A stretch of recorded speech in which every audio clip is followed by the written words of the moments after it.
Hi everyone, you are watching LawNewz's live coverage of the Michelle Carter sentencing, which is expected in about 2.5 minutes from now. Who knows if it'll actually start on time, but this is a critical moment, not just because it's a sentencing, but because the judge in this case has so much latitude as to what kind of sentence to impose on Michelle Carter. She has been deemed a youthful offender.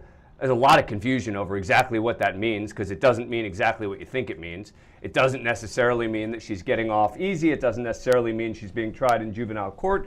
It means, because she's not, it means that she has the possibility in sentencing to serve time in a juvenile facility, then to get transferred to adult court. But before we, as we're watching and waiting for the sentencing to begin, Aaron Keller wrote a really good piece on this about the various options here. I mean, Aaron, the sentence is up to 20 years is the possibility, but the judge could give her almost nothing.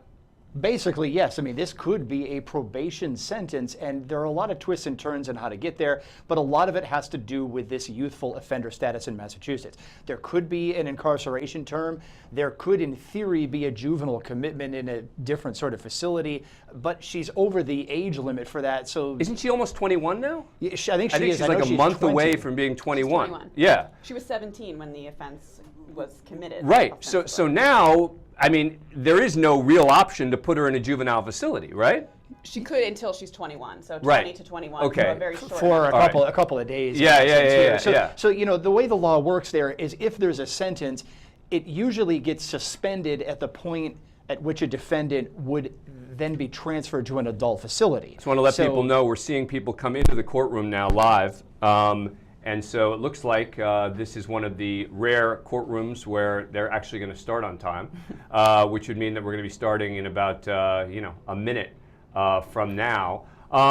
Quick predictions, Aaron. If you were predicting, what would you predict for a sentence here? You know, look, I mean, I wrote the piece this morning that says I think that the conviction was proper under the involuntary manslaughter law in Massachusetts, but part of me wonders if this is going to be a light sentence because, look, she wasn't physically present. She didn't provide the implements. She suggested which implements to use, but she didn't provide them. She doesn't have a track record of other trouble. And under Massachusetts law, these sentences are supposed to be for guidance, not punishment for youthful offenders. I think that might play into it. I don't think she's going to get anything like up to 20 years. Caroline, I think, what, 2 years? I don't think she's going to spend a day behind bars. You don't think Quite so? Frankly, Really? I don't. I don't think this young lady is going to fare well in the criminal justice system. I think that she has mitigating factors here. There are things to consider. She has mental health issues. I think she could be better served really getting a hold of those mental health issues. But you think, considering the judge's ruling, right? Considering reading between the lines of the judge's ruling,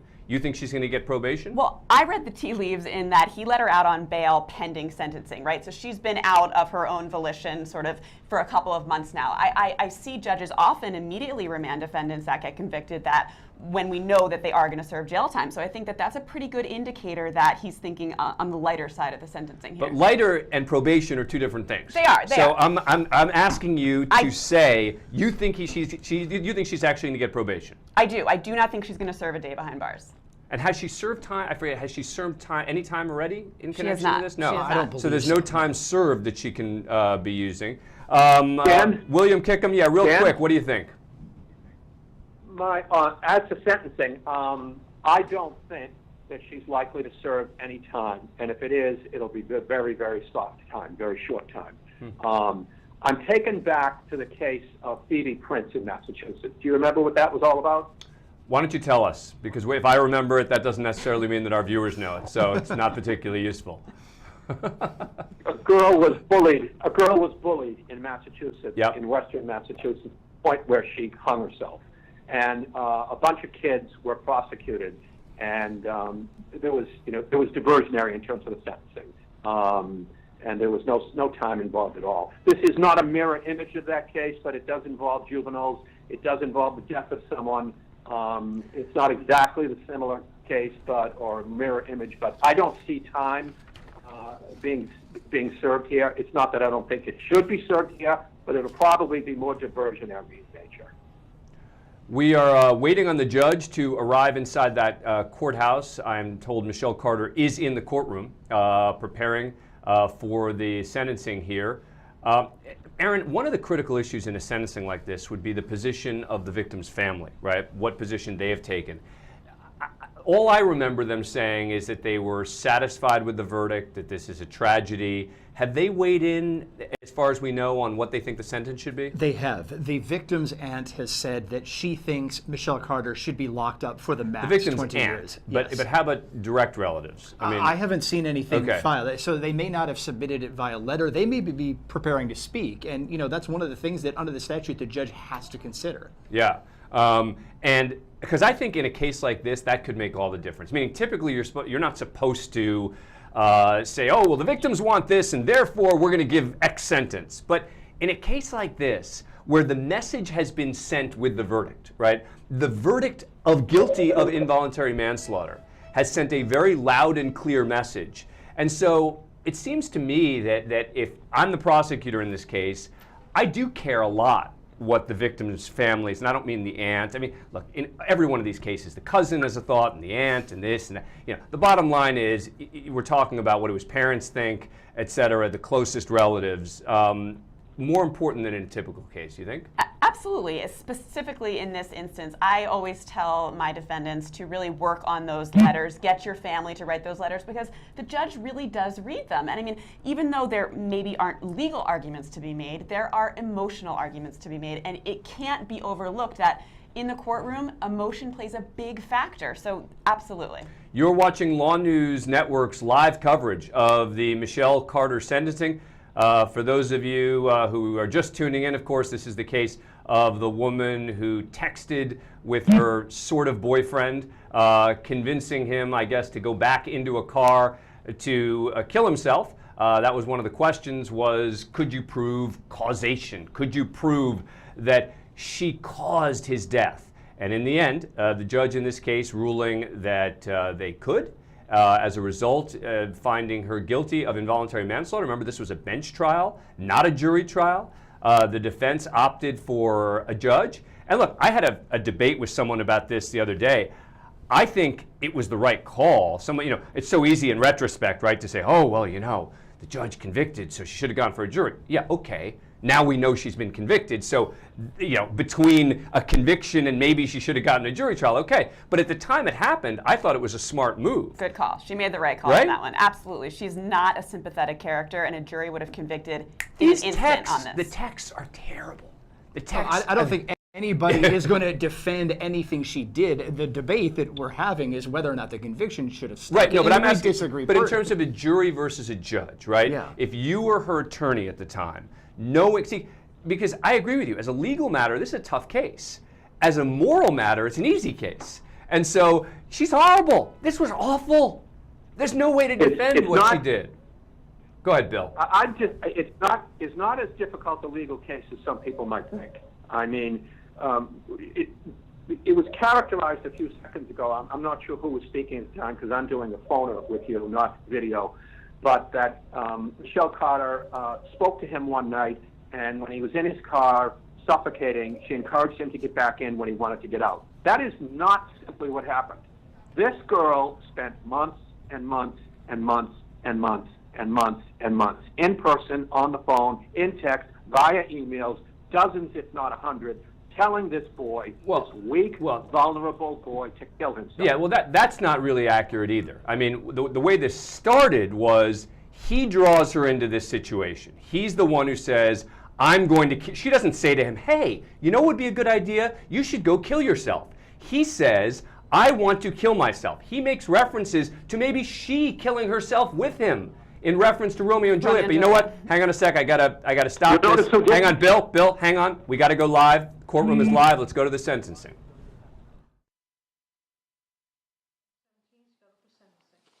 Okay.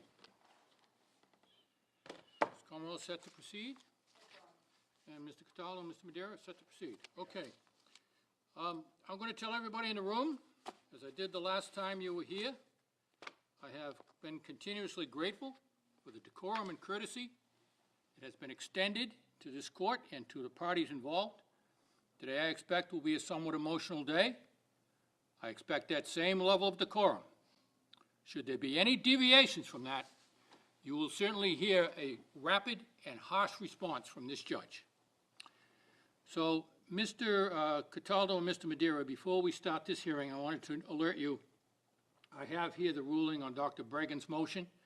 I will file that. That'll be available to you in the clerk's office after this hearing. The second thing I wanted to bring to your attention is that I'm not sure you are aware that I think it was on Monday, I issued a sua sponte order impounding your sentencing memorandum.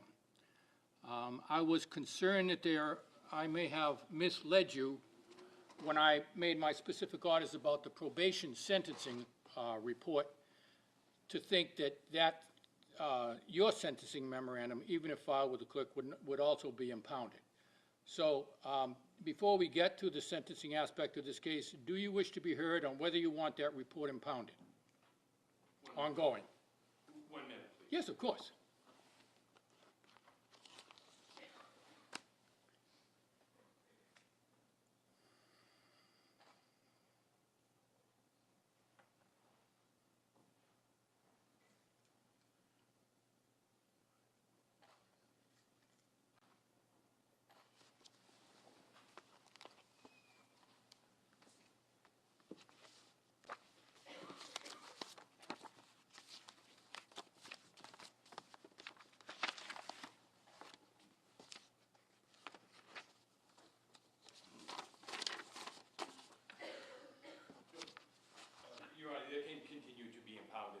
I'm sorry, it does not? No, it can be continued. It can be impounded. We do not All right. object to that at this time. So, all right. Commonwealth, do you wish to be heard on that issue? No, Your Honor. All right. I will impose the same impoundment order as I have, I think, on the other records was 10 years. I'll look that up, but I think the other records that we impounded were for 10 years as well. I could be wrong, but my recollection was that it was a lifetime impoundment. Or was it? Whatever it is, it will be the same. All right? Again, in an interest of trying to treat everyone with the same level of respect.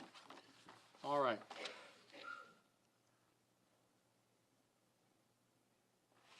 Okay, I have reviewed the probation sentencing report, which I am sure counsel has also reviewed, and I've actually reviewed it several times. And before we start this hearing, I want to take this opportunity to thank Probation Officer Denise Taylor, the primary author of that report, as well as Assistant Chief Probation Officer Cheryl Beauregard, sitting to my right, for an outstanding report. That report was, to my reading, thorough, sensitive, intuitive, and highly professional, and was concise, especially given the amount of records to be reviewed, and to the point. Not only was it professional, but it also reflected a good understanding by both of these probation officers as to the statutory structure that governs this juvenile court. It has been an invaluable resource in my sentencing deliberations. Commonwealth, I will hear from you. Do you wish to present any evidence, Commonwealth, or are you going to just go forward by representation?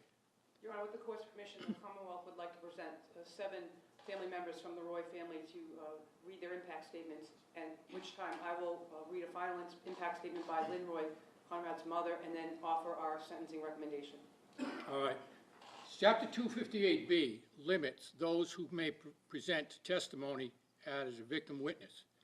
In this case, given that Mr. Roy, the actual victim in this case, is deceased, under 258B, Section 1, those who may speak are limited to, I wrote it down, in this case, the parents and the sibling, I think, are the only individuals who would be within that parameter of the definition. So those are the people who will be allowed to testify.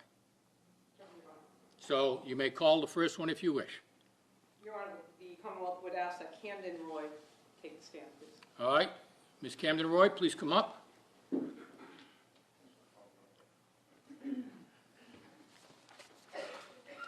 And please remain standing for one moment while you are sworn. Please raise your right hand. Just nod before the court. Swear to tell the truth, full truth, and nothing but the truth, so help you God. Good afternoon, Ms. Roy. Good afternoon. It's very, very important that you keep your voice up nice and loud, please, for my benefit as well as the benefit of everyone in the room. Please state your full name and spell your last name for the record. I'm Camden Roy. ROY. Thank you, Ms. Roy. Ms. Roy, we're going to try to make this as easy for you as possible. Why don't you tell me what it is you would like me to know and to consider? Should I just read? You certainly can, yes. Or not having that one person I've been with every day since birth here and more is a pain that I will Louder, please. that I'll always keep with me for the rest of my life. Not having my brother always going to be there for me, and knowing that will always haunt me. Knowing I'll never be an aunt to Conrad's children or get to see him getting married is something I never thought I would have to live with. He gave me an amazing 13 years, being my best friend and the best role model any little sister could ask for. Not a day goes by without him being my first thought waking up and my last thought going to bed. Throughout those 13 years with him, I have countless amazing memories that will always be with me. From stuffed animals fights in his bedroom, to him trying to teach me how to throw a football, catch a baseball, and shoot a basketball. To pick me up in his truck whenever I needed him. It's crazy to think that whenever I needed him, he was always there for me. But it's even crazier that now, whenever I need him, he'll never be there for me. And again. I wouldn't trade those short years I've had with him by my side for the world. I'll never get over this pain I feel every day, but I know that he loved me more than any big brother ever could. Thank you very much. Is there anything you want to say beyond what you have read to me? No, thank you. All right, ma'am, then you may step down. Thank you very much. Do you have a further witness? Thank you, Your Honor. Conrad Roy Jr., please. All right. That is, as I understand it, the father of this child, correct? Or this young man, pardon me.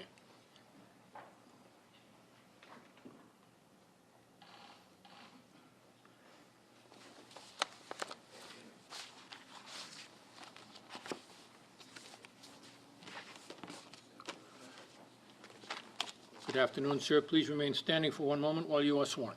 Please raise your right hand. Swear before the court, swear to tell the truth, whole truth, and nothing but the truth, so help you God. I do. All right. Take a seat, sir. Make yourself comfortable. Please keep your voice up nice and loud. State your full name and spell your last name for the record. Conrad Roy Jr., R-O-Y. All right, sir. Do you wish to read or do you wish to speak to me directly? What would you like? I wish to read. Go right ahead. I am Conrad Roy Jr. I am Conrad Roy III's father. I cannot begin to describe the despair I feel over the loss of my son. Perhaps I could ask you to imagine the worst emotional pain you have ever experienced and multiply it to an infinite number of times. I am heartbroken. Our family is heartbroken. My son was my best friend. Through the height of his depression, I was by his side trying to build his spirits and to affect his behavior positively, striving to lead him towards the bright future that was before him. As late as July 6, 2014, we were towing a fireworks barge back from Falmouth, and Coco drove the tugboat through the hurricane barrier by himself, with only the guide of a proud father watching over him. Coco was my first mate. In our future, I envisioned teaching him more skills and sharing my knowledge with him.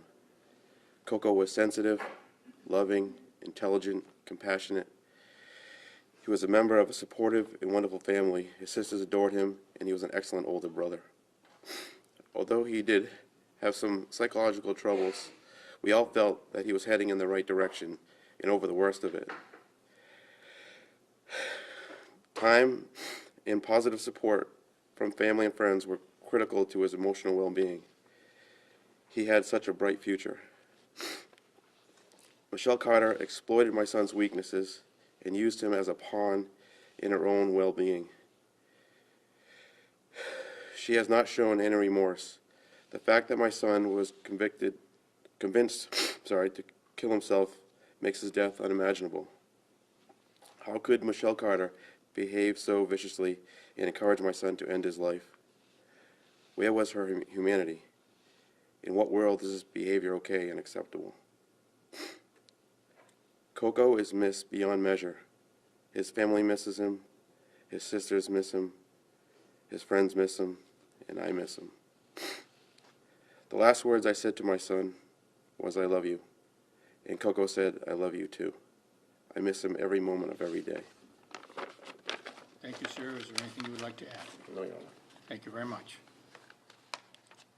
Ms. Flynn? With the court's permission, I'd like to read the impact statement of Lynn Roy, Conrad's mother. Certainly. I do not know where to begin. When this became a news story, it completely overwhelmed myself, Conrad's dad, and our daughters. I have been doing my best to gain strength from Conrad's two sisters, and they gained strength watching me with doing my best to put one foot forward each and every day. It has been completely hard to be in certain social situations at times, feeling so broken. I have only been to a few court hearings, not that I didn't want to be there for my son, but I know that it's something that brings me more pain that I could not handle. I still cannot come to terms that another person who knew and described how much they loved my son would want to inflict so much pain on myself, his dad, his sisters, and all who loved him deeply. He is the most amazing human being and would have had a bright future. He should have been navigated into a positive direction. He certainly was with his support from his family. He accomplished more in his short life than some do in a lifetime. I know deep inside my soul, and I think often of my son's soul, and what a beautiful, selfless soul he was, that he would never want us to endure this pain with losing him. But what comes along at his court hearings is that he believed that social media was corrupting his generation. It is unfathomable to believe why someone would want such an amazing, young, caring man and everyone who loved him to carry this throughout the rest of our lives. There is not one day that I do not mourn the loss of my beloved son.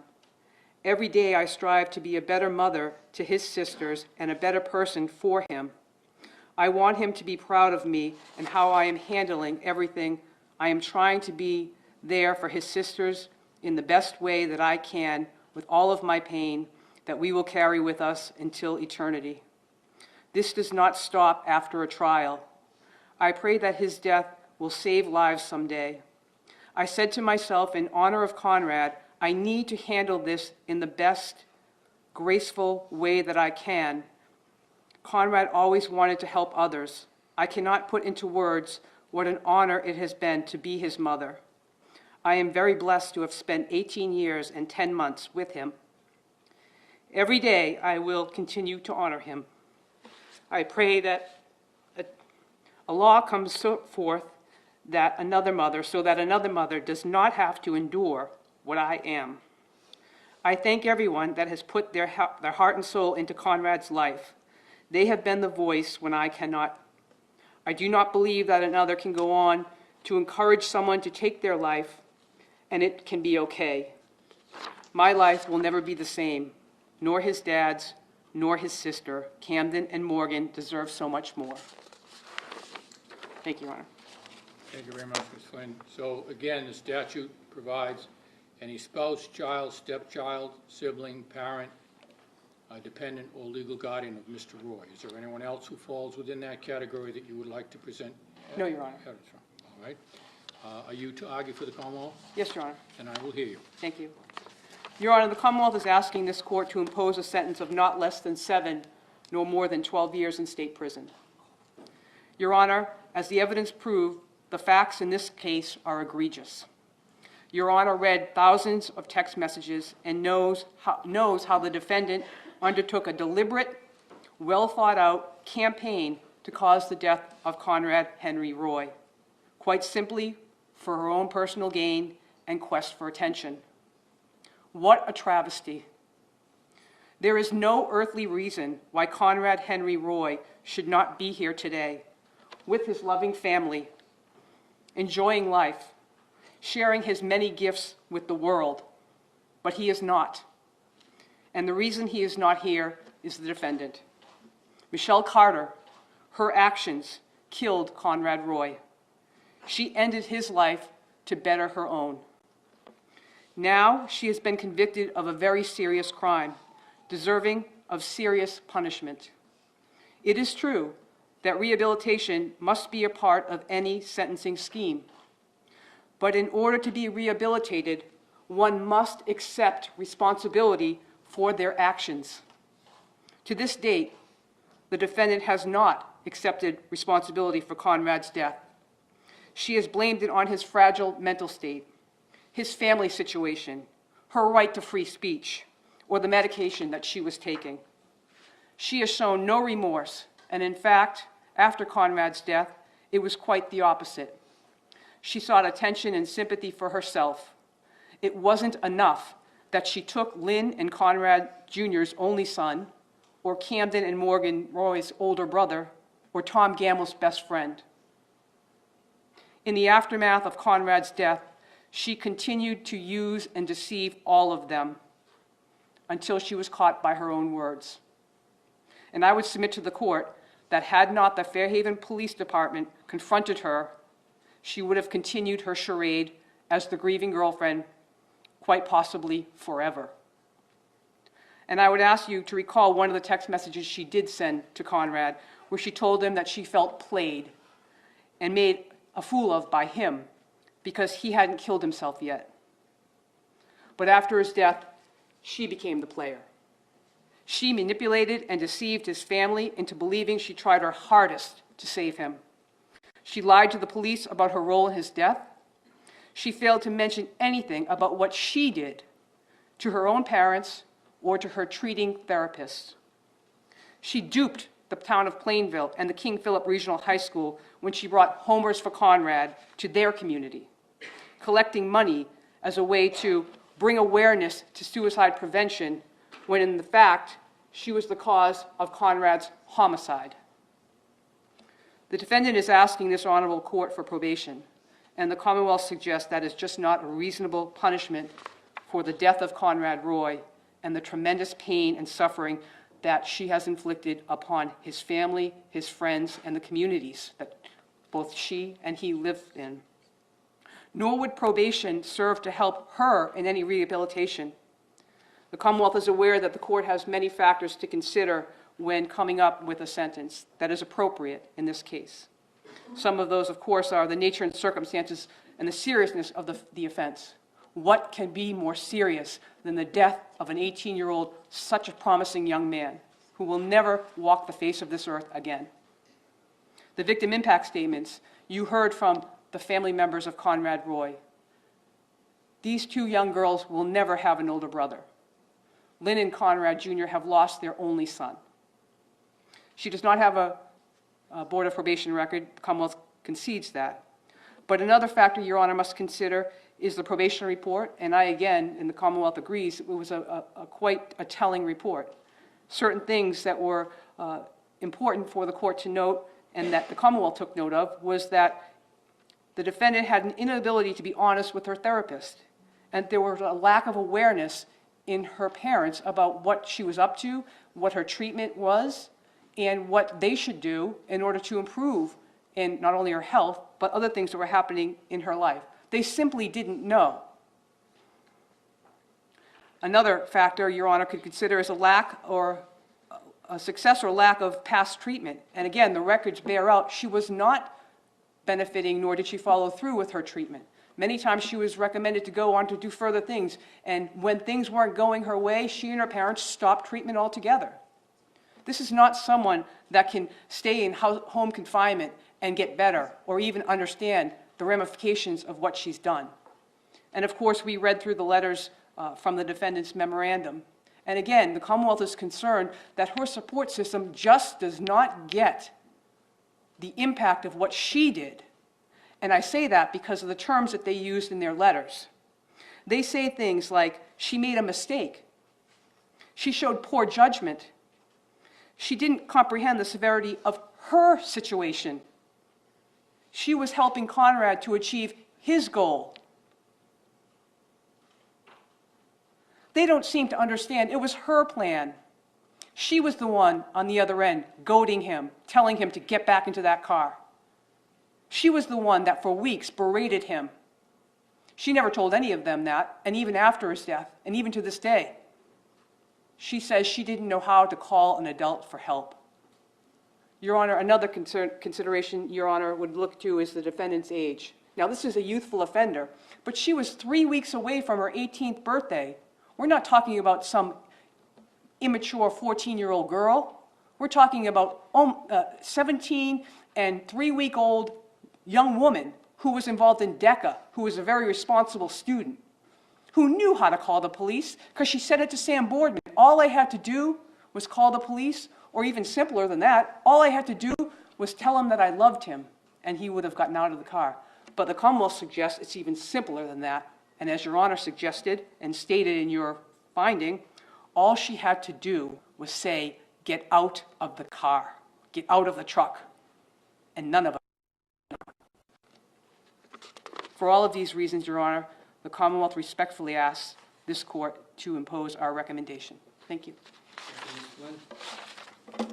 Who speaks for the defendant? No. Mr. Cataldo, do you have any evidence to present? No, Your Honor, other than the submission in the memorandum that you already have. And I have read those. Thank you. Given them the same degree of attention that I did to the probation report. I would just say in passing, although certainly there has been no emotionalism, nor will there be in my determinations in this issue, that all of those letters, the letters of the Roy family, including those that I heard from today, and the other letters attached to Ms. Taylor's report, and the letters of Ms. Carter's family, give this court a fuller understanding of what these two young people were about. Go ahead, Mr. Cataldo. Thank you very much, Your Honor. Your Honor, the defense is requesting, as you've seen in our sentencing memorandum for your consideration, a period of 5 years of supervised probation with various conditions, including mental health counseling, an evaluation, and following the recommendations to be supervised by probation of any and all mental health treatment that the evaluation comes back and recommends to this probation department, as well as having no contact with the Roys except as a pending lawsuit other than in connection with that, Your Honor, and the other conditions, whatever other conditions this court would deem fair and just and reasonable under the circumstances. Based upon the reasons, the background information gathered, and I won't go through the entire report, obviously, of the probation department and the sentencing memorandum submitted by the defense, Your Honor, I will summarize by saying, as this court is well aware, we're guided with the idea in the juvenile justice system that the goal is not punitive, but yet rehabilitative. Ms. Carter was 17 years old at the time. We have a body of law from both the United States Supreme Court as well as the SJC about the adolescent brain development which a court can consider on sentencing. And there is the clear body that says adolescents are not as culpable as full-grown adults. Ms. Carter does not, I suggest to this court, pose a danger to the public. I suggest that this sad, tragic manslaughter that she has now been convicted of was a very unusual set of circumstances unique to these two individuals, Conrad Roy and Michelle Carter, who are both struggling with mental health issues themselves. Ms. Carter, as this court has seen, both from the probation department's report as well as through the course of the trial, had her own issues. She had her own troubles dating back to the year, going back 3 or 4 years to 2011, where she was inpatient and treated for various eating disorders. And she was put on antidepressants back at that time, which she remained on these antidepressants until the year 2015. Ms. Carter grew up in Plainville, Massachusetts, lived her entire life here in Massachusetts in Plainville, went through the public school system, and graduated ultimately from King Philip School. All while the case was brought in 2015, she was able to graduate. Throughout the course of her history in the public school system, there is no evidence, and probation has verified that there are no records of any kind of disciplinary problems against Ms. Carter whatsoever. There's no criminal history, there's no involvement with the court system, delinquency, there's no involvement with DCF on Ms. Carter's, in her various growing up. She has had no criminal history whatsoever. I suggest, again, Your Honor, that this was so unique, these two sad individuals taking these medications, and you saw the full texting, respecting the court's decision of the conviction, but you saw the entire texting history and the evolution of the history. And I do think, just to touch upon that for a minute, there was an evolution of the history. The text messaging does not show that Michelle Carter just came up with some idea when they first started texting back in 2012 or 2013. Your Honor, Ms. Carter went on after high school. She did get accepted to college. She did not go to college as a result of the publicity connected with this particular prosecution. But during the time, she did further her education with online classes. She then took classes. She hopes to get involved in real estate and get a broker's license. She's been doing that. She was placed on strict conditions of her release back in 2015 when this case was pending. She has not violated any of those conditions of her release. Again, these are reasons why I suggest that she would be a successful candidate for probation and rehabilitative treatment in the community and not incarceration. Ms. Carter will have to live with the consequences of this for the rest of her life, with the publicity that this case has gained. That will be substantial. I think treatment is appropriate in this particular case for Ms. Carter. Your Honor, you have in the various documentation that she's still in counseling, verified by probation, that Ms. Gail Holmes opines that she's not a danger to the public, and specifically, as the court saw, that Ms. Carter does regret what happened. She also sent a letter to the probation department where she accepts responsibility for her actions, her words, her letter. The court has reviewed all this. Your Honor, I suggest that she is not a danger to the public, and in the remedial system, the juvenile system, probation is appropriate. Sadly, Ms. Carter herself was in treatment for nearly 4 or 5 years, but in particular, in considering what the just disposition of this case should be, Your Honor, I ask you to take particular attention to what transpired in June of 2014 to Ms. Carter. She did go back, and you have seen these records, that she did go back into McLean, or she did go into McLean Hospital inpatient, where the texting with Conrad Roy really escalated during this time. She was inpatient for bulimia. She had previously been anorexic. She was under taking SSRIs, taking antidepressant medication during this time. She is released from McLean in this critical time, and she begins counseling with Anchor Counseling. You've seen those records. She tells the counseling at Anchor, you've seen these records, that she was overwhelmed by her Conrad Roy's suicidal ideation. The fact that she did not do what ultimately this court has opined or stated that she should have done.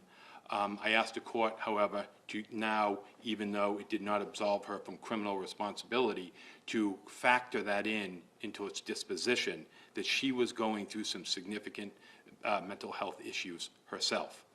And during this time, prior to July 12th of 2014, Ms. Carter did get diagnosed with depressive disorder herself through the Anchor Counseling that she was involved in, Your Honor. You've also had the various character letters from many of the people who are here from the Carters, showing that she has a support group. Both family and friends submitted letters giving you the idea that this was out of character for Michelle Carter. This is not who Michelle Carter was. She was struggling at that time. And this is not the kind of behavior that had been exhibited in her prior history, nor is it something ever likely to happen again.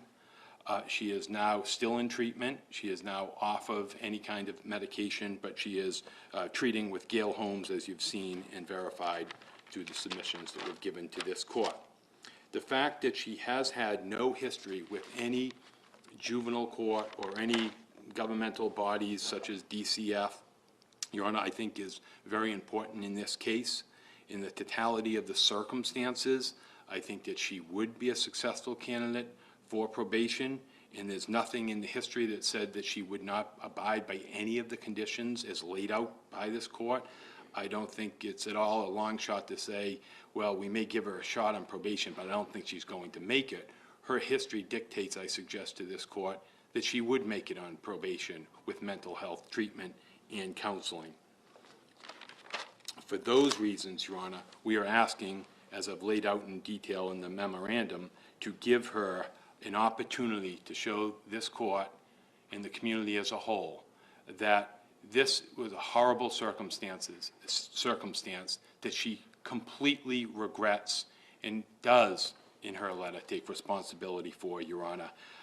But it was at a point in time in her life, and sadly as well as Conrad Roy, that these two young individuals sadly came together and resulted in the tragic death of Conrad Roy.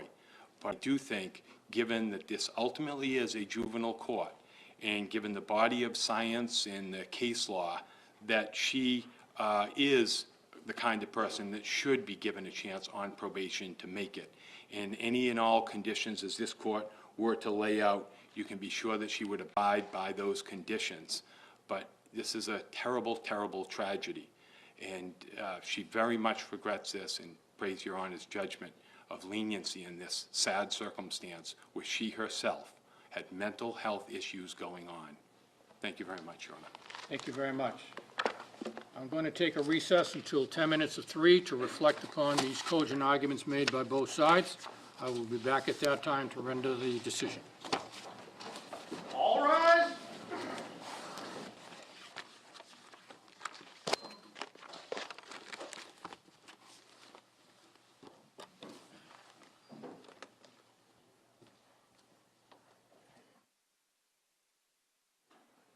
You may be seated.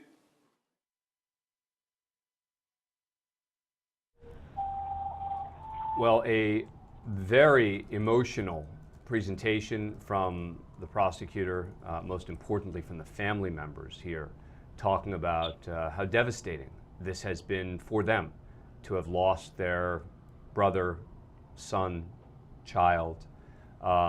It's hard to hear. It's hard to listen to. And yet, as a legal matter, the emotional aspect of this isn't supposed to dictate what the sentence ought to be. We heard from prosecutors asking for 7 to 12 years behind bars, with the defense asking for 5 years probation. A big, big difference. The judge saying he wanted to go back and reflect on this for about 10 minutes. We are going to be live as soon as that happens, so we'll do a little bit of analysis in between. But, you know, I was struck, Caroline, by the prosecutor saying she ended his life. And you can believe that she caused his death. I don't know, she ended his life seems a bit of an overstatement to me. Right. When we're talking about a case where she wasn't even there. 30 miles away, they had met twice. And Dan, I think you made a really good point off camera that it felt like we were watching victim impact statements of a homicide. We have to remember. Well, it's still a homicide. I know. You mean a murder? A murder, correct. Right, This yeah. is a suicide. Right. This is a suicide. This young man had tried to commit suicide previously several times. He hatched this plan. He had implored Michelle Carter at one point to sort of engage in this Romeo and Juliet type of plan to both commit suicide. So I think we do have to remember that it was this young man's actual physical actions that led to his death. I agree. This was gut-wrenching testimony. It's hard to hear, and it's very emotional. And I think that it's interesting that the judge decided to take this short recess. Yeah, what's up with the recess? Often they don't do that. As if the judge is really going to start rethinking. I mean, I've got to believe the judge came in today knowing what he was going to present as a sentence. You think he's That is unusual. Yeah, I think he's rethinking. Hang on one sec, Especially Aaron. here in Hang on one sec, Bill. Massachusetts, Aaron, do you think that he's rethinking, Aaron? Boy, I'd be really surprised, but he might be. You know, maybe he just wants to give everybody a little cooling off time as well. Maybe the mood is just so tense in that courtroom that the judge is saying, hey, let's take a breather, and it's only a 10-minute break. And Bill, you were saying it's very unusual, right, for him to take this kind of break here? Yeah, yes. He's already read the respective memoranda Yeah. from the defense and the comment. He's aware of the facts. He's aware of the memoranda. He's aware of their arguments. There was nothing preventing him from rendering his decision. I think this is just a method to diffuse some tension within the room. We are waiting for the sentence in the case of Michelle Carter. The judge pronouncing that he'll be back on the bench in about 7 minutes from now to announce what her sentence will be. A huge difference between what prosecutors and the defense in this case are asking for. The defense basically saying she suffered enough, she should get probation. Prosecutors saying 7 to 12 years. I predicted very briefly before we went into the sentencing that I thought she'd get somewhere in the 2-year range. But it seemed that both of my in-studio partners seemed to think she was going to get probation. Did you say probation too, Aaron? I was hedging it, at least when I heard the words guilty come out of the judge's mouth. So now, anything changed from listening to the... Well, the judge shouldn't be changing his mind this late in the game, but I'm really starting to wonder if there's at least going to be some sentence that sticks. Do I think it's going to be 20 years? No. I don't personally think it's going to even be close to what the state is suggesting. If there's a sentence, I think it's going to be maybe... No, we're not looking... Hang on one sec, Bill. And I don't Bill, hang on one sec. Yep, go ahead. Yeah, maybe a couple of years. That's just my gut read. Yeah. And what do you think? Anything? You still Again, betting on probation? this 10-minute recess, what I think the judge went in that courtroom today intending on giving a probationary sentence. I think that this 10-minute recess is him reflecting upon these statements and maybe saying, maybe I should give her some jail time. This is Caroline explaining why she's going to be wrong. No. We'll never know. Bill, I'm sorry I interrupted you. Your thoughts on this? No, that's okay. I think you can take 20 years off the table. You can take 12 years off the table. You can take 7 years off the table. But he may be rethinking some short duration incarceration at this point in time. I wouldn't be surprised to see something along the lines of 2 years. But then again, it's tough to say here. I would have guessed probation, diversion, treatment. But he may be rethinking that based upon the emotion in that courtroom today. Well, but Bill, I don't think we're looking at any serious time. I assume you agree with me that would be astonishing if a judge who has heard all the evidence in this case, has been thinking about this case for months, suddenly comes in, here's the victim impact statements, and as much as we all like to believe that those change the minds of a judge, they almost never do. If this judge is now going back to rethink his sentence, that would be astonishing. I agree. I think it's more along the lines that he just wanted to diffuse some tension in the room. There's the possibility that these statements have impacted him. These victim impact statements are the impact on the family and the victims. I don't think they've so much impacted him.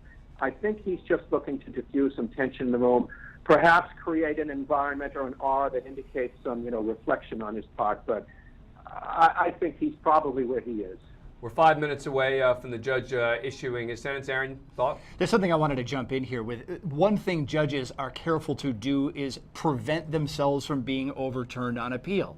One of the things the statute in Massachusetts says is that the judge must consider victim impact statements. Okay, so we like to say that he's not letting it weigh on him that much, but he has to consider it. Well, if this goes up on appeal, he can point and say, I took a 10-minute break to consider that. That's an interesting point. Okay, so maybe this is a covering himself on appeal. And I will say, when this judge read the sentence, he was very careful. You mean the verdict? Yes, the verdict, excuse me. The sentence is coming up. The verdict. When he read the verdict, he was extremely careful to bulletproof that decision. He was citing all the previous cases, saying, like this case. I mean, he basically did the appeals court's job for them in saying, this is why this should stick. Yeah. We're about 3 minutes away, again, from, I think Aaron brings up a very good point. I think that very likely could be the reason that we're seeing this pause. So the judge, and look, it's not evil or insidious or wrong on the judge's part to take a 10-minute break here. In order to think about it a little bit more. But if he changed his sentence as a result of hearing arguments, it would be beyond unusual in a case like this. Just those of you who are not in the legal system every day, judges have read now already a brief from each side. They've seen the probation report. There is everything the judge needs to make the decision has already been presented to him. The law, the arguments, etc. Go ahead, Bill. And Aaron, he didn't read those memoranda this morning. You can be sure of that. Yeah. Oh, certainly. Right. So, so we're. I mean, this has been percolating. This has been percolating a while within him. I mean, he's read these a long time ago. He's had ample time to reflect and think and take a long walk himself. And so I think he's looking to bulletproof it. I thought it was a little bit. I don't want to say it was a cheap shot, but it was a little bit playing with the rules here for the prosecutor to basically lay out all the defense's arguments, right, including their legal arguments in the courts, and say she's not accepting responsibility. See, she was blaming the First Amendment. It's like, come on. I mean, she's making a legal argument that didn't succeed. That's not taking responsibility. I mean, is there any real argument here that she has accepted responsibility? Do either of you guys think? Look, as a defense attorney, sentencing is always really tricky in that regard because oftentimes you still have clients that maintain their innocence and, from their perspective, they still want to sort of argue the merits of the case. That is not what sentencing is about. The criminal justice system values, we see it in probation all the time too, acceptance of responsibility is a key component. She really hasn't done that. I would agree with that assessment. No, she hasn't. The acceptance of responsibility didn't really come out of her mouth until the tail end of things, which is usually what happens. But she didn't testify. Like, how would she theoretically accept responsibility at this point if she's not testifying? Letter to probation. She wrote a letter to probation. Right. Apparently, we haven't seen that letter. Right. So. And I would assume that the letter expressed great remorse, right? I mean, maybe it didn't say, I'm a horrible human being. And I guess, Bill, there's an argument that when you read these texts, they are so horrible that anything short of her saying, I am awful, I can't believe I did this, that anything short of that is not good enough. Yeah. I mean, so much of this is theater, too. If you notice today, she was crying. She had tissue dabbing her eyes, very upset, swollen, crying. You didn't see that really during the trial. I mean, there were a lot of still photos and videos during the trial where the expression on her face was one of, yeah, right. I mean, it was a very combative, very defiant, very, blank you kind of expression on her face during trial. And today, she's all in tears. We've all had clients as defense attorneys. We've all had clients where you have to tell them over and over again, the jury is watching everything that you do. The Bill Cosby case is a really good example of this. I mean, he was rolling his eyes throughout the testimony of his accusers. It doesn't play well to a jury. So to the extent as a defense attorney you can counsel your clients to really, keep a straight face and really don't show much emotion, that behooves the defense. But part of this is, and I know that those who want her to go to prison for 20 years don't want to talk about the fact that, she's still relatively young. I'm not going to say she's a kid, because she's not a kid anymore. She's not. At age 20, you are not a kid. But she was only 3 months from being an adult. I know. She was 3 months shy of, this has been a big issue. She was 3 months shy of being an adult. I get it. But my point is that when you are 20, and you are accused in this kind of case, meaning didn't pull the trigger, didn't push, did horrible things to encourage sort of boyfriend to go back into a car and kill himself. Horrible. But the sort of the reading of people's body language and facial expressions is dangerous business, I think. And I think it's, particularly when you got a judge. It's one of the reasons to get a judge. It does fall under demeanor evidence, not in terms of before the trial. Demeanor evidence from sitting at the counsel table? No, not from sitting at the counsel Right. table, but it illustrates a certain frame of mind. Okay, all right, but it's not evidence. I mean, you just made it sound like, No, it can be considered as demeanor evidence it's not the way she's sitting at the table, which is not the case. No. I meant that in quotes. It somewhat indicates Okay. a frame of mind or an attitude, but it is not demeanor. Obviously, it's not demeanor evidence. We are waiting for the judge to come back and issue the sentence. Welcome to our MSN viewers who are watching us there as well. This is the LawNewz Network covering the Michelle Carter sentencing live. This has been a very divisive case with a verdict that I think surprised many when she was convicted of involuntary manslaughter for sending texts, phone call, most incriminatingly encouraging her friend to get back into his car and finally kill himself after he started having second thoughts about it. This is a complicated case, though. It's just not, the headlines on this case are all about young woman encourages boyfriend to kill himself. This was an ongoing text relationship between these two that was pretty complicated, that involved him starting it by talking about the fact that he wanted to commit suicide, that involved her trying to convince him not to do it for a while, trying to get him help, etc. And then apparently she went to the dark side and really made some what are beyond errors, which are criminal, as the judge has found. And one interesting question, by the way, as we wait for the judge's sentence here, is what is the potential chance of an appeal succeeding here? Meaning, this case has already worked its way up through the Massachusetts courts. The Massachusetts Supreme Court deeming this a case that could move forward. So, Aaron, does that mean that the appeal has sort of little bite? I've been saying that all along, and I've been saying exactly that. And not only does this appeal have little bite because they've already looked at it once and say, we think it can stick, but if you go back through all of the jurisprudence on this particular charge, the Massachusetts courts tend to let it stick. I think that a federal appeal would have a much better chance.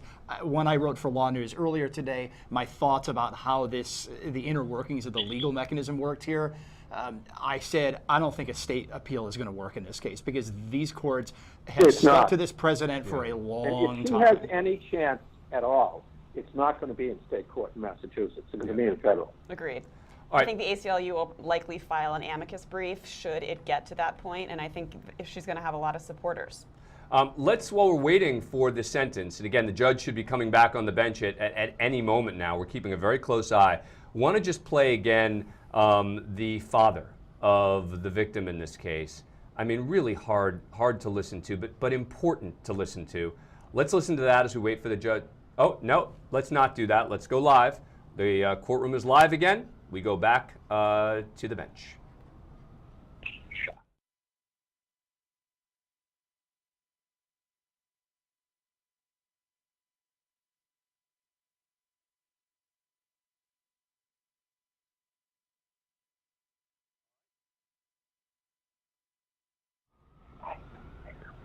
Apparently we are not live yet. This is what happens when you're dealing with a live event inside a courtroom. We are all walking on eggshells. We are all sort of nervously awaiting the judge to be back inside that courtroom. We'd gotten an announcement that the judge would be back on the bench, but we're still waiting. In the meantime, I want to go back to that piece of sound. This is from the father of the victim in this case, talking about how much his death has impacted him and the family. Conrad Roy Jr., R-O-Y. All right, sir, do you wish to read or do you wish to speak to me directly? What would you like? I wish to read. Go right ahead. I am Conrad Roy Jr. I am Conrad Roy III's father. I cannot begin to describe the despair I feel over the loss of my son. Perhaps I could ask you to imagine the worst emotional pain you have ever experienced and multiply it to an infinite number of times. I am heartbroken. Our family is heartbroken. My son was my best friend.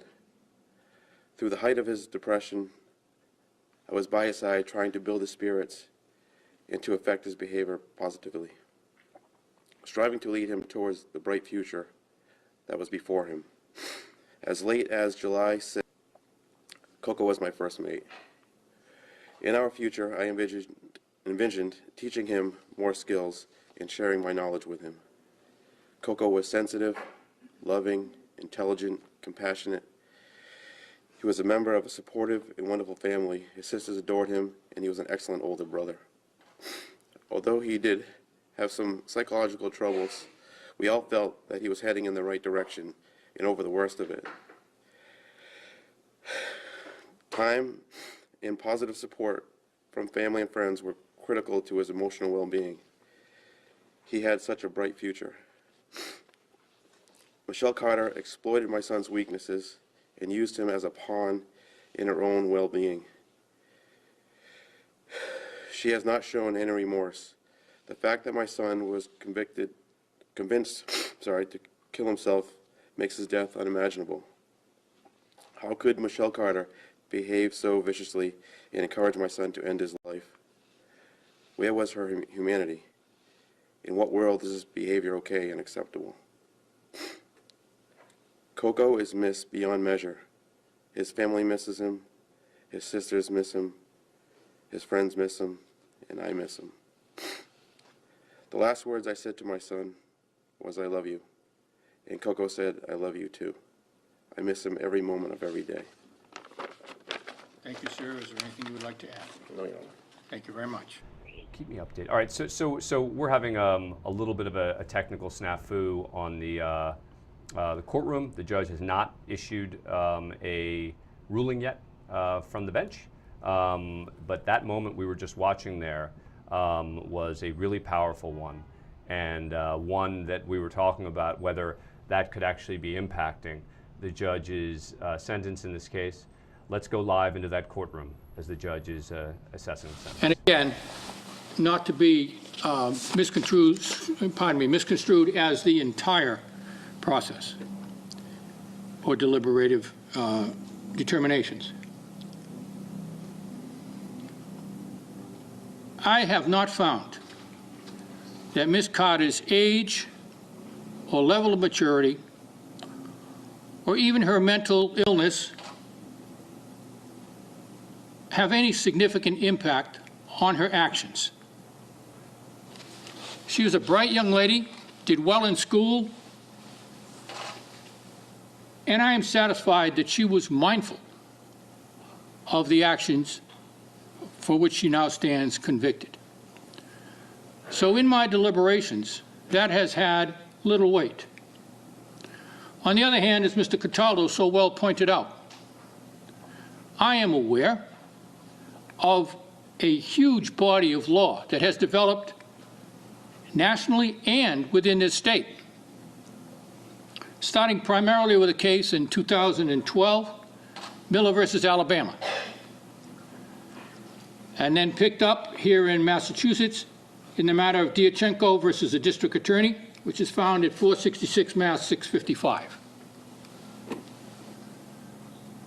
Although Mr. Cataldo stated one side of it, it is my read of those cases that there is another side.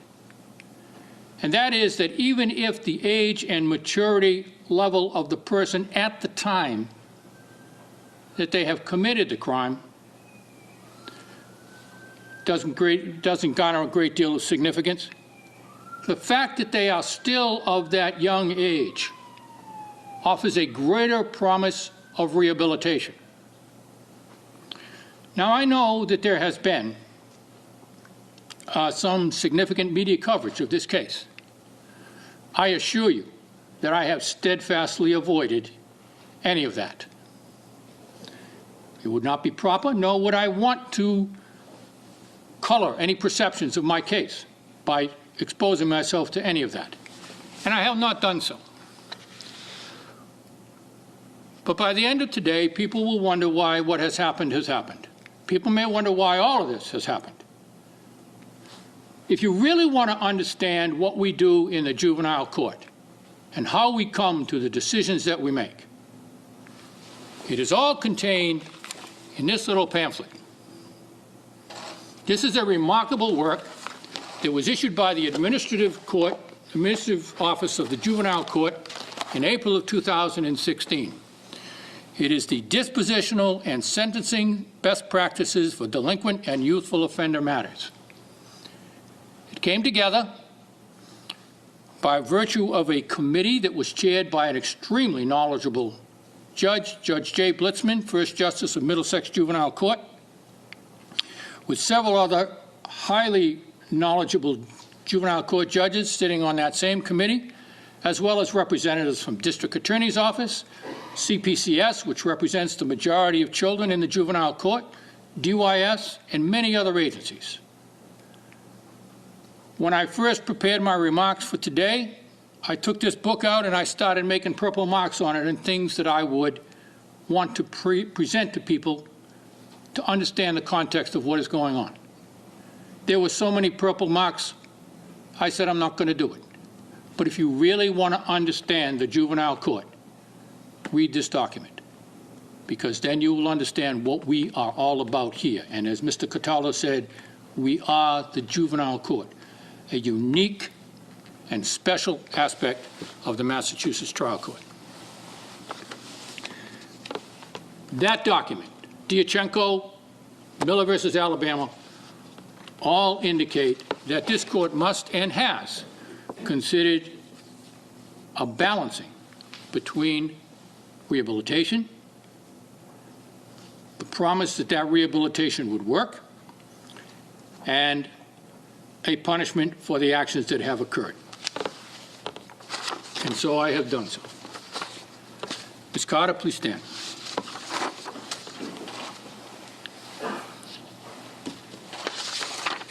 Ms. Carter, a guilty finding having entered on the indictment charging you with the involuntary manslaughter of Conrad Roy III, now sentences you to 2.5 years in the Bristol County House of Correction. 15 months of said sentence shall be deemed a committed sentence, and the balance thereof shall be suspended until August 1st of 2022.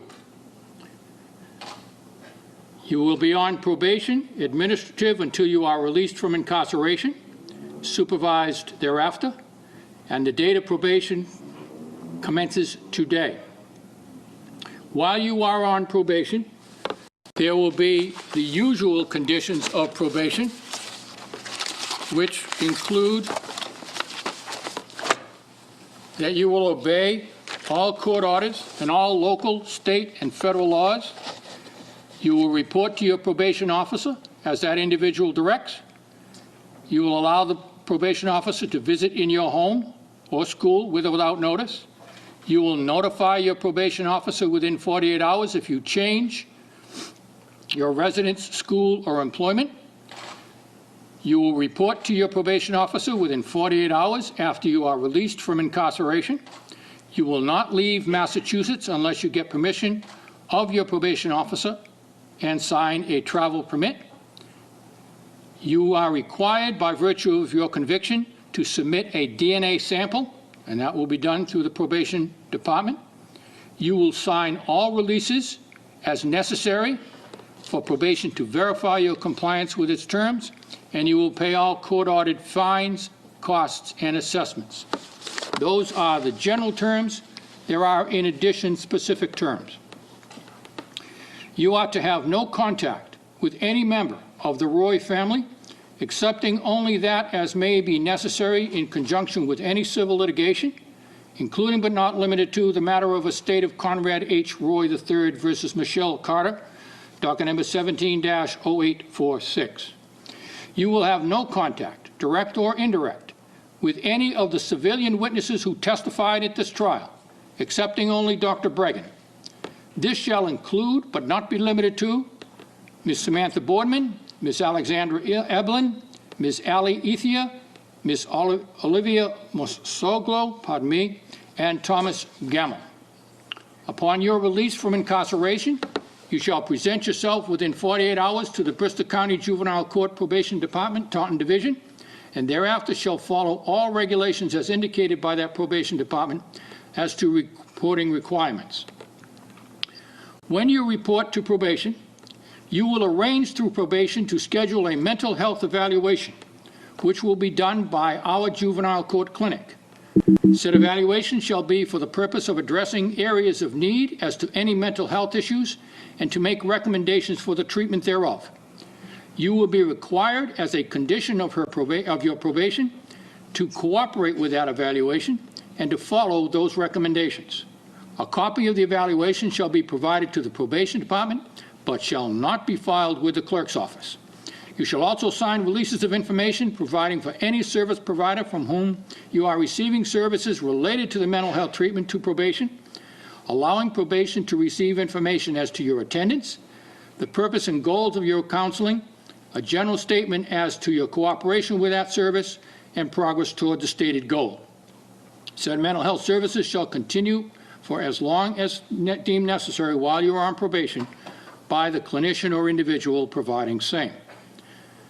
This court further orders, and this will be in writing, all of this is in writing, this court further orders that any disclosures made by Ms. Carter during the mental health evaluation or the treatment recommended may not be used in any substantive way at any subsequent evidentiary hearing that may occur relative to this matter to establish any of the elements of any crime, including this indictment, in the event that for whatever reason it is retried.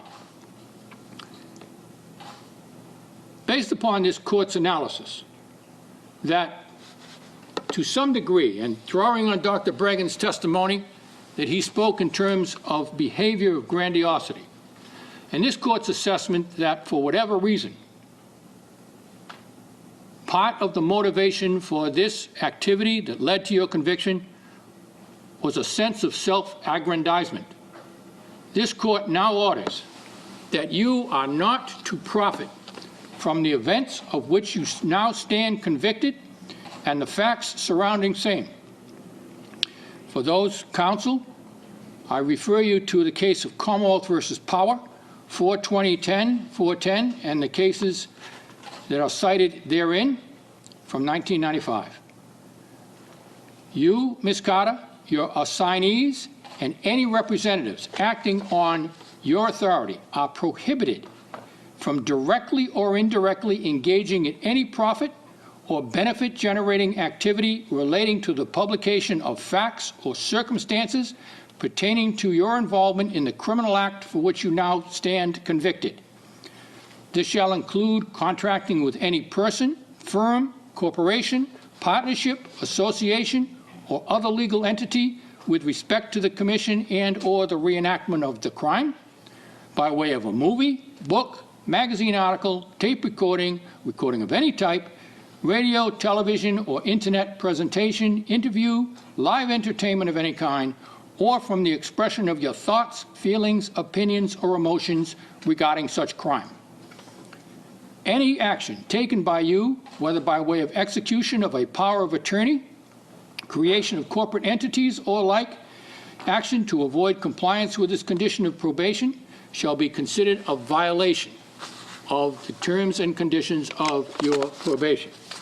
As I noted, your probation shall be administrative until you are released from incarceration, and thereafter shall be supervised. The probation supervision fee is waived. A victim witness fee in the amount of $45 is imposed, and that shall be paid on or before September 11th of 2017. And finally, as I noted a moment ago, you will be required and must submit a DNA sample in accordance with General Laws, Chapter 22E. That is the sentence of the court. You may be seated. Mr. Cataldo, do you wish to be heard? I do, Your Honor. May I approach? You may.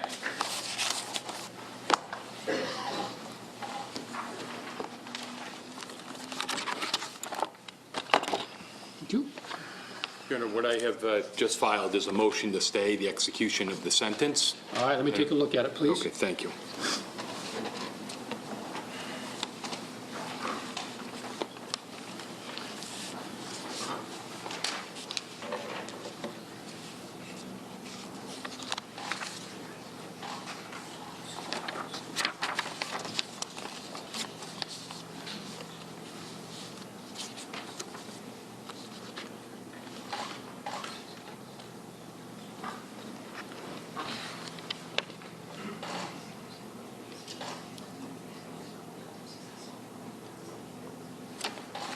I'll hear you, sir. Thank you very much, Your Honor. Your Honor, you have now reviewed the motion to stay the execution of the sentence. Your Honor, the issue is that not whether or not the defense, we need not establish that the appeal is more likely than not to be successful, but only that it presents an issue which is worthy of presentation to an appellate court, one which offers some reasonable possibility of a successful decision on appeal. Your Honor, I have, this is not an exhaustive list by any means, but I refer the court back to the motion for required finding of not guilty for other issues that we presented during the course of the trial, as well as some issues that have been presented in the court's ultimate decision to find Ms. Carter guilty of involuntary manslaughter. I would argue to the court, and I do argue to the court, that this is a very unique and, despite the court's findings, novel issue involving speech alone, without presence, without physical presence. As the SJC even noted in their decision that went up pre-trial on a probable cause standard, they had never encountered a case where speech alone, where there wasn't physical presence, had come up before. I suggest that this is a fertile ground, a very important legal issue that needs to be pursued in the appellate courts for however long it takes to whatever court needs to address this very issue. There are many different issues involved in the appeal that will be coming. You have the Levesque issue, as the court noted, that she owed Conrad Roy a duty of care by a self-imposed created duty, while the judge yourself said that. We do take exception that the fire, if you will, was not created by Ms. Carter, but was created by Mr. Roy. That's another issue that we would be presenting to an appellate court.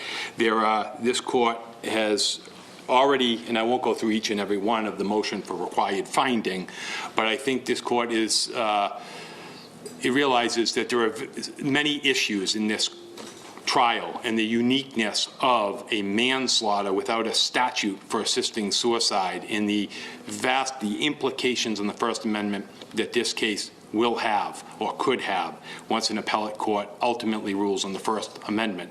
So, Your Honor, the idea that even if the appellate court were to deny it, these are legitimate issues that are worthy of presentation, and it's something that the appellate court will ultimately may not rule on by the time Ms. Carter, if she is ordered to serve her sentence immediately, would already be out, would already be released.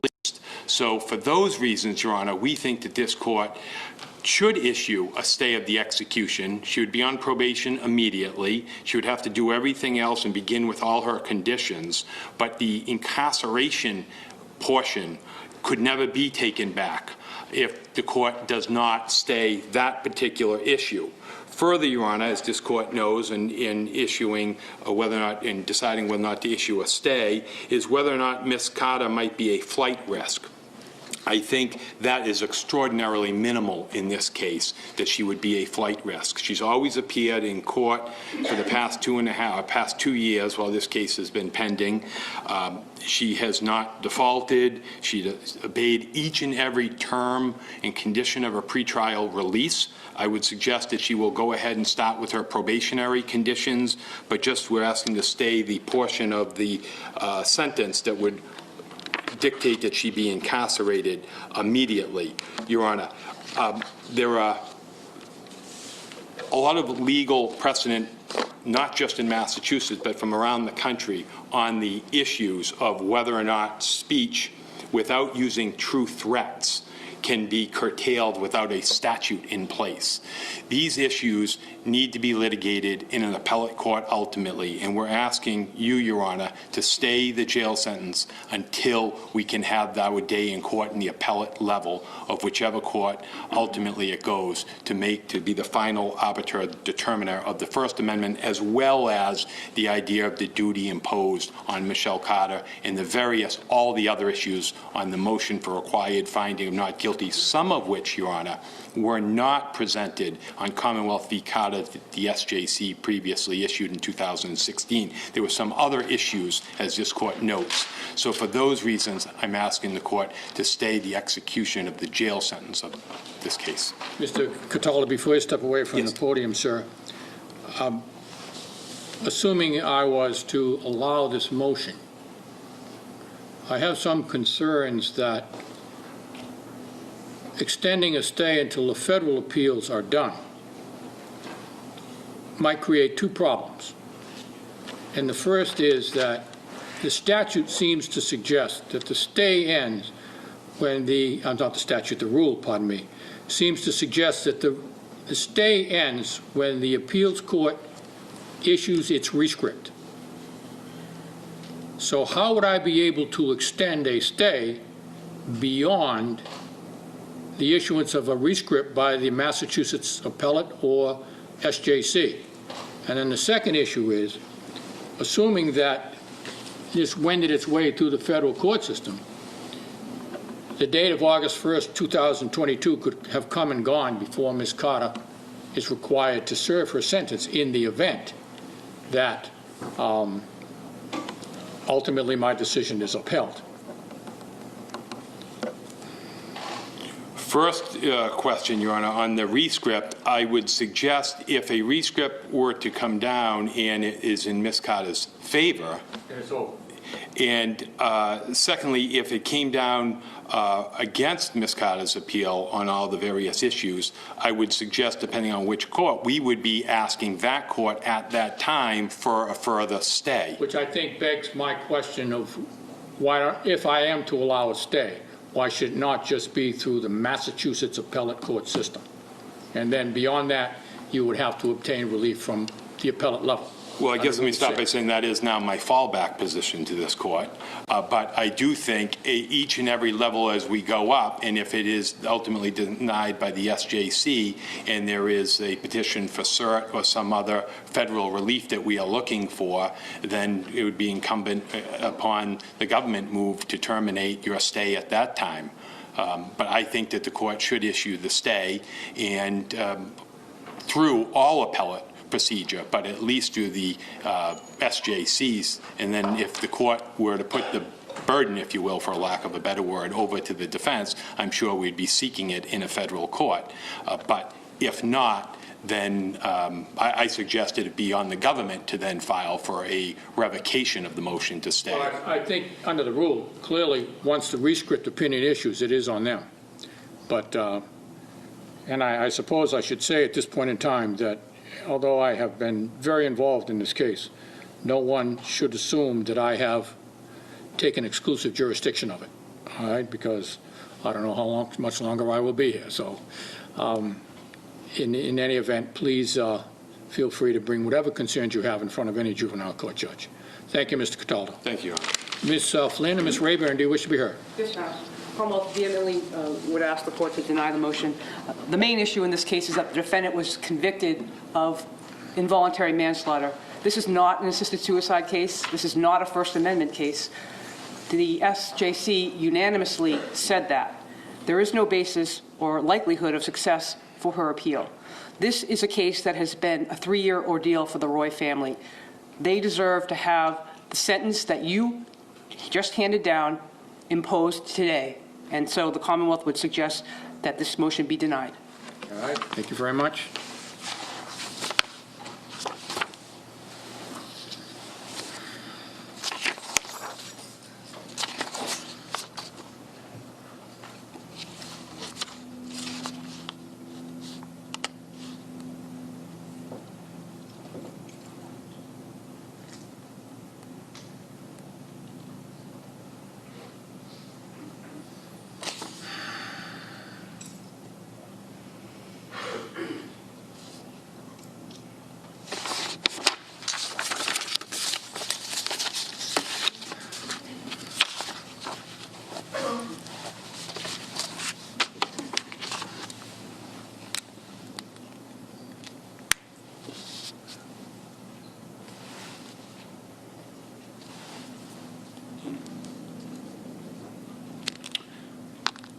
I guess we have all come to know each other a little bit.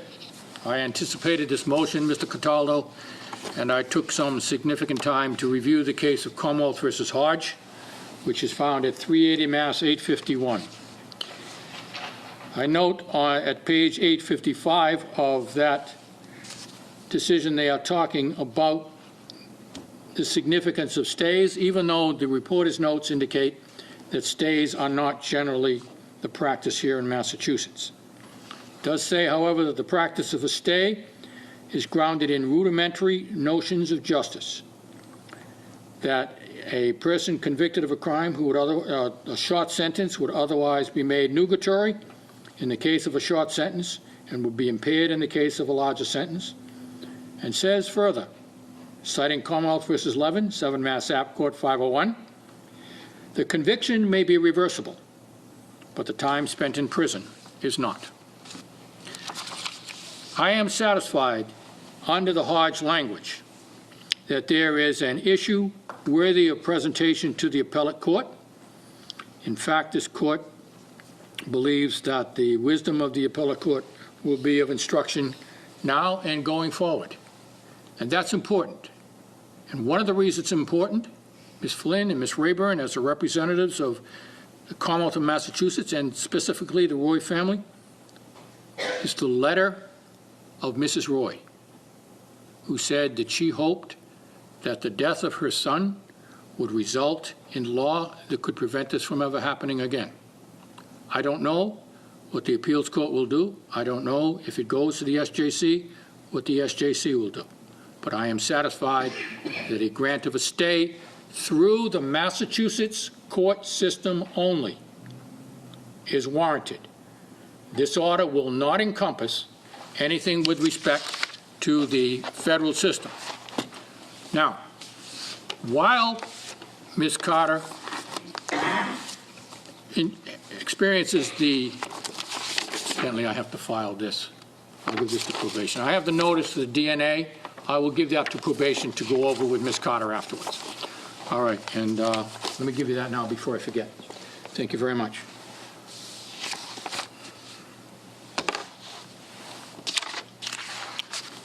Ms. Carter is going to be out on the stay, and she is going to be, under Rule 31, I have the authority to issue conditions, and that has been enhanced by the use of Chapter 276, Section, I'm sorry, wait a minute.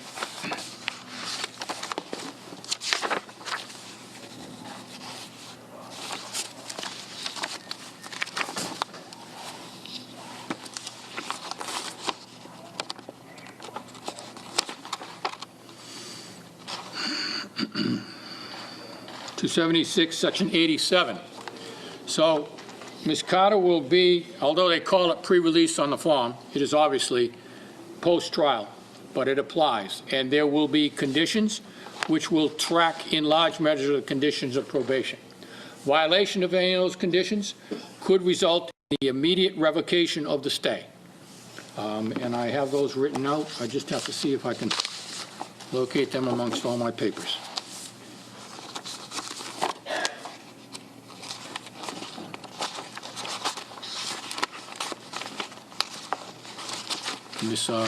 Ms. Carrera, here are the, that's a motion for funds. You can distribute them to the lawyers, and you can give Mr. Cataldo and Mr. Madeira 2 copies so that they have it for the sake of, okay, I believe there are 2 copies there. Okay? All right.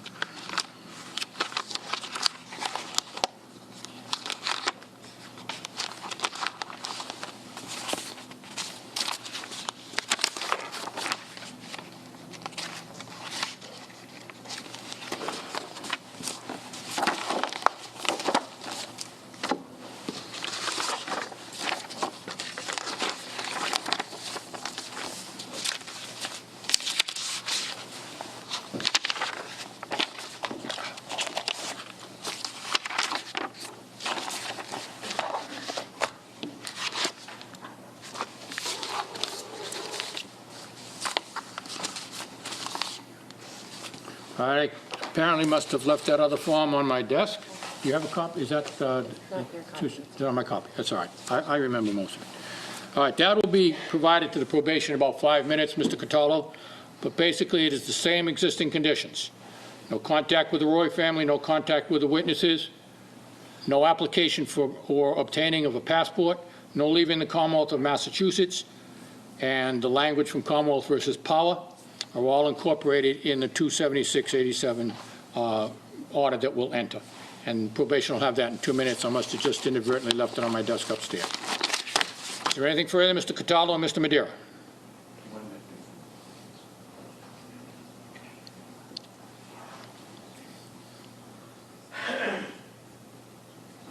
We're all set. Thank you. Commonwealth. Your Honor, if I may Yes. request, given the court's ruling, if Your Honor could order an expedited assembly of the record. Usually that takes a week. I'm happy to order that. I don't know, do you need a motion? I may, Your Honor. All right, if you write it out and give it to the clerk, I'll make sure I endorse it before I leave today.